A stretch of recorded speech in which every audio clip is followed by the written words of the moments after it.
원달러 환율의 폭등이라 역외시장서 난리 났다. 여러분 일단 이 지표를 보시죠.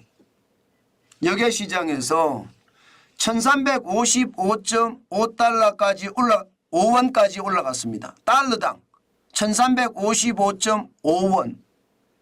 야, 진짜 원달러 환율이 지금 엄청나게 올라가고 있는 거죠. 이것을 보니까요, 뭔가 심상치 않은 폭풍이 몰려오는 것은 아닐까, 저는 그런 생각도 듭니다. 그만큼 말입니다, 환율이 올라가는 속도가 굉장히 빨라졌어요. 왜 그럴까요? 환율이 올라가는 것은 신도 모른다고 합니다. 그만큼 말입니다, 환율이 올라가는데 이게 작동되는 변수가 어마무시하게 많다는 뜻이에요. 그런데 제가 한번 정리를 해보면요, 기본적으로 달러가 강해진다, 여기에 핵심 원인이 있다, 저는 그렇게 생각을 합니다. 달러가 강해진다는 것은 지금 현재 상황에서 보면 미국의 금리 인하의 속도가 느려지는 것, 그러면 금리 인하를 안 할 수도 있고 동결로 쭉 갈 수도 있다는 거 아니에요. 이것이 달러의 강세가 계속 간다는 뜻이 되는 겁니다. 다른 나라들은 금리를 인하하고 달러는 미국은 금리를 인하하지 않는다 그러면 이것도 말입니다, 달러의 강세가 계속될 수 있는 지표거든요. 그러면 왜 금리 인하를 안 하느냐? 지금 미국 경제가 좋습니다. 지금 보시는 것처럼 말입니다, 미국의 비농업 고용 인구가 3월에 30만 3천 명이 늘어났습니다. 시장의 예측치보다 훨씬 많습니다. 경기가 잘 돌아간다는 거예요. 잘 돌아간다는 거예요. 실업률도요, 2월에 3.9%에서 3.8%로 떨어졌습니다.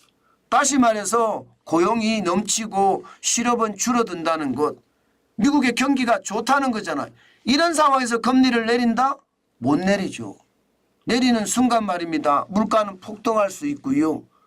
그만큼 말입니다, 경제를 왜곡시킬 수 있으니까요. 게다가 말입니다, 비농업 고용 인구가 이렇게 늘어나는 것 뒷받침할 자료도 있습니다. 제조업 구매관리자 지수 2월에 47.8이었지만 3월에는 50.3으로 툭 튀었습니다.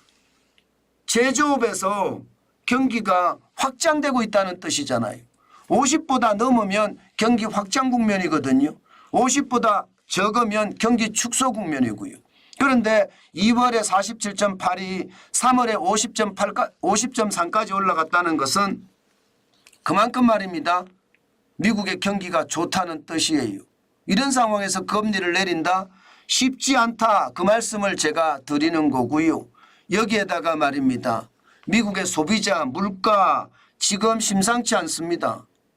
10일쯤 미국의 소비자 물가가 3월 분이 발표가 될 텐데 지금 시장에서는요 3.2%보다 높다, 3.4%가 될 수 있다, 아니면 3.6%까지도 올라갈 수 있다, 이런 전망이 나오거든요. 물가가 올라가면 저는 여러분 최악의 상황이 올 수도 있다고 생각을 합니다. 무슨 최악의 상황이냐? 여러분, 금리를 동결시키는 것이 아니라, 이게 금리 동결을 뒤로 밀리는 것이 아니라 금리를 인상할 수도 있습니다. 저는 금리 인상할 수도 있다고 생각해요. 지금 시카고 패드워치 여기에서는요 6월에 기준금리 인상 이제 동결 쪽으로 많이 기울었습니다. 지금 동결이 48.7%가 됐으니까 지금 6월에는 금리 인하를 안 할 수도 있다는 이야기가 이제 현실이 된다는 뜻이에요. 그러면 7월에 인하할 것이냐? 7월에도 말입니다, 지금 현재의 경기의 어떤 모양새라면 인하하기가 굉장히 어렵습니다. 그런데 소비자 물가가 지금처럼 올라간다? 유가가 폭등하고 있고 또 유가가 올라가는 상황에서 이게 여러분 물가를 잡을 수 있을까요? 저는 유가가 말입니다. WTI도 그렇고요. 두바이유도 그렇고요. 브렌트유도 마찬가지입니다. 연초 대비하면 20% 올라갔습니다. 연초 대비하면. 연초는요. 70달러, 배럴당 70달러 중반까지라고 이야기하면요. 지금 현재는요. 90달러까지 올라갔다는 사실입니다. 저는 이것이 말입니다. 시장에서는 엄청난 위기가 된다는 뜻으로 저는 해석을 합니다. 물가가 그만큼 올라간다는 것은 여러분 그만큼 상황 자체가 꼬여간다는 뜻입니다. 꼬여간다는 뜻이 그 정도로 말입니다. 상황이 어려워진다는 거.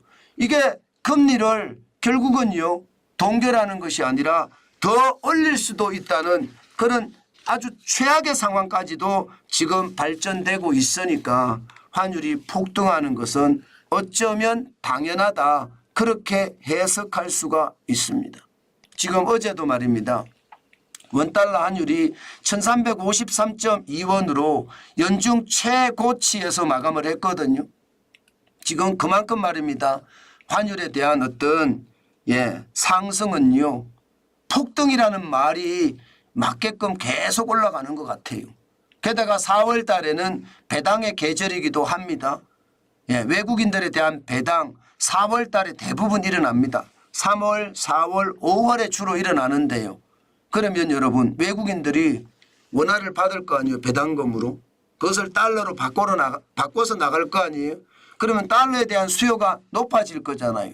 달러에 대한 수요가 높아지면 더 많은 원화를 주고 계속 달러를 사야 된다는 뜻이에요. 그러면 환율이 더 올라갈 수도 있다는 것.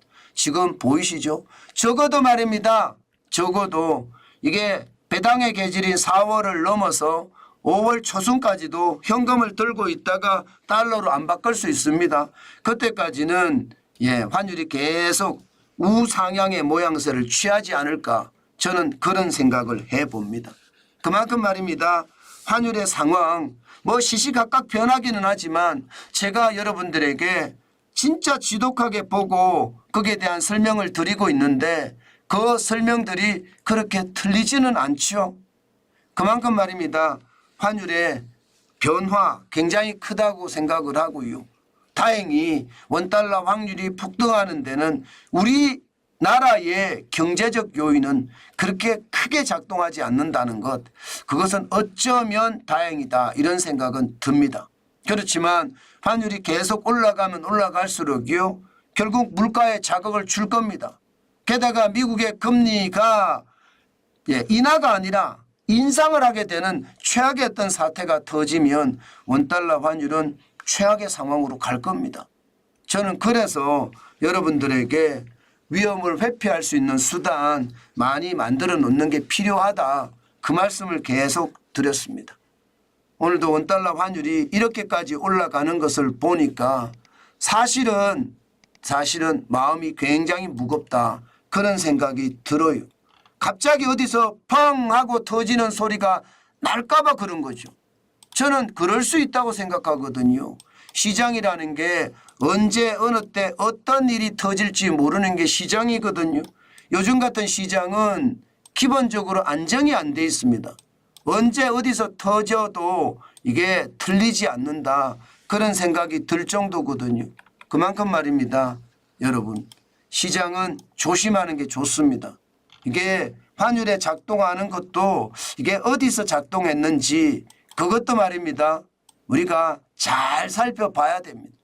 그만큼 중요한 요소니까 항상 조심하시고 또 조심하시는 거 잊지 말았으면 좋겠다. 그 말씀 다시 한번 정리해 드립니다.